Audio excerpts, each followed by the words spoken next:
they see and describe to us what they are doing to deserve this award. And then they will get a scholarship to come to camp that year. So it's really over a year period between now and the next camp, people. So, and of course, we wanted to do something to honor my son-in-law and Jessica's husband and Roman's dad, Jacob Boger. And so this award is called the Jacob Boger Memorial Award, Come Together 2019, and then Isaiah 58, 6 through 12. And basically, Jacob loved youth camp. I honestly think the only youth camp he probably missed was the year before last when he had major surgery. And who was here? Remember, we prayed for him, and by the time camp was over, he had got on the other side of some things, but he was in the hospital at that time. But he loved camp. He was here all the time. He preached at camp. He prayed for people at camp. And one thing he got at camp, Jess, remember when they used to have the illegal, you can't do this anymore here. Just wanted to remind you, Smackdown that they used to have, which was banned from this camp. But they used to do Smackdown at Quran. We had these boys called the Louisville Boys that Brother Joe Reuter would bring, and he was a big old guy that could play football or did play football. And he got smacked down with Jacob and literally broke his rib. So that's one thing that stands about Jacob. He broke his rib, got his rib broken at camp. And the one good thing is Quran has went on. He came out of a very bad situation. I remember Quran, Joe would go in his house to get him, and he's like, when he was junior high, not even bigger high school, he was junior high. I think he might have been junior high when he did that to Jacob, because he was a big old boy. And so he would have to walk through his family, extended, whoever was there, doing dope, to go in the bedroom and get him out to bring him to church and to bring him to camp. But now he's graduated from college out in Bowling Green. He's a teacher and a coach. So we're excited, and getting married. So that's exciting, but that's why we want to honor him just ongoingly. And then the thing is that I can describe a little bit about Jacob, but he went out to, and Jessica and them used to use this phrase, to the lost, what'd she say? Last, lost, and least. People. The ones that nobody wanted to fool with, the ones that don't feel like anybody cares. And he had a heart. And from the day I met Jacob, he, in our church, he was always doing food drives and taking food and feeding people. And I remember him telling that his dad did a lot of that, which must have gotten imparted to him. But he also, he said one time he was homeless. He slept in his car for a season in his life. So he knew what that was like. But we're going to just play a real little short clip, and then we're going to go on with this award. So go ahead and show that. This is Jacob Ministry.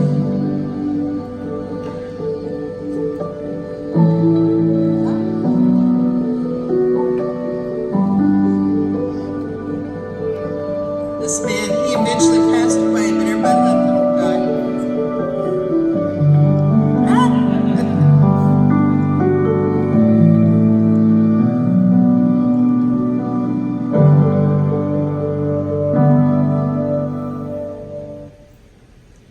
So that kind of shows you his reaching out in the inner city of Louisville. Him and Jessica started Generation Church right in the middle of drug area and all kinds of things happening, and people homeless down there, and they've become a real light down there. They do Dare to Care once a week, which that's a big organization that gives you a lot of food, and then you're the distributor out to the people. So I'm going to real quickly have Brother Steve and then Brother Jared just briefly, because this is his best friends, two of his best friends. Jared is they're still his best friend because they're continuing on to help him. Jared is taking care of Generation Church right now for him. And Steve has been literally taking care of his family, his immediate family, with a lot of situations they faced since he passed away. So he's taking care of Jessica and the boys in a lot of areas. So I just want them to share a little bit briefly. What's up, Camp 219? You all knew Jacob, you know this Braves, he's a big Braves fan. So, how many people actually knew Jacob? Raise your hand if you knew Jacob. Okay, a lot of people, that's good. I'll tell you a couple things about it. Jacob and I, we came to Church on the Rock probably 20 years ago, about the same time. And we kind of had the same kind of life growing up. Our mothers both passed away when we were really young, and then our family, the rest of the family kind of passed away too, so you guys were our family.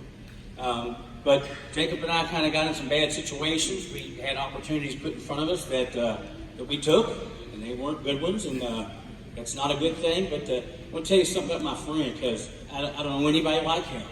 Never met anybody like this man. Everybody here, you're going to have opportunities in your life put in front of you, and you're going to decide whether you take them or not. The one thing I know that God gives everybody, there's lots of things that are available, but the one thing God gives everybody here is free will, right? I mean, you get to make what decisions you want to make. But Jacob came to church. That was an opportunity put in front of him. Somebody brought him, and he took that opportunity, came into church, took the opportunity to get saved, got saved at Church on the Rock. Next opportunity came up for him was ministry helps, and he took that too. I've never seen anybody, once he got saved, man, he got saved. Got the opportunity to go to Bible school, got the opportunity to be ordained, opportunity to start a church, and he took them all, man. God put them all in front of him, and he took them all. And I was telling Miss Jessica earlier this week, who remembers the WWJD stuff, right? Everybody had that. You had the bracelet, the shirt, and we all wore that. We all bragged about the great Christians we were, but I'm not going to ask you to raise your hand, or Dr. Jacobs would have to have a deliverance service, but most of us never did anything, right? We walk around with that, showing everybody that, because, we're Christians, man. We want to show them. He's the only human being I've ever met in my life that did it, man. He did. He never let a person, homeless, prostitutes, people that we all pass up all the time, God didn't pass them up. He prayed for them. He gave them food. He gave them money.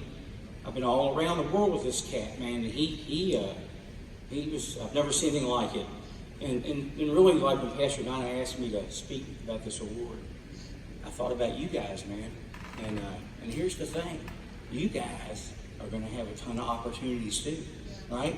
You're going to have the opportunity to take what you got for 4 days in here and do something with it, And so what I'm going to ask you guys, and honor my friend, and he was my best friend, and I know he was Terry's best friend too, is do something, man. Why don't you step out this next year?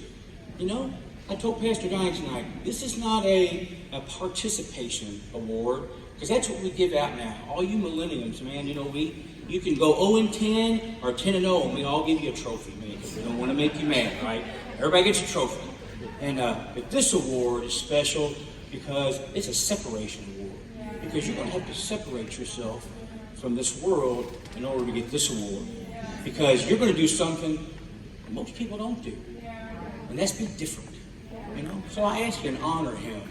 Step out this year and do something. And I'll close with this because Pastor will probably take the mic from me. I saw something today and it really touched me. They were talking about a library in New York. And there was a book in the library in New York that for 50 years sat on a shelf and nobody ever checked that book out. And that book was full of information. Had a lot of information in it. And it never, ever got the opportunity to share what it had. But let me tell you something. You guys are going to get that opportunity. You're going back to school. You got the rest of the summer. So I will be so excited next year to see who wins this award. And so please, step out and do something. And one other thing real quick, what Pastor and I said about Quran. Who remembers the Louisville boys? Remember the Louisville boys? We used to bring them to camp. There was, I think at one time, there was 8 of them. I hope this is okay real quick. Just remember, there's about 8 of them we brought.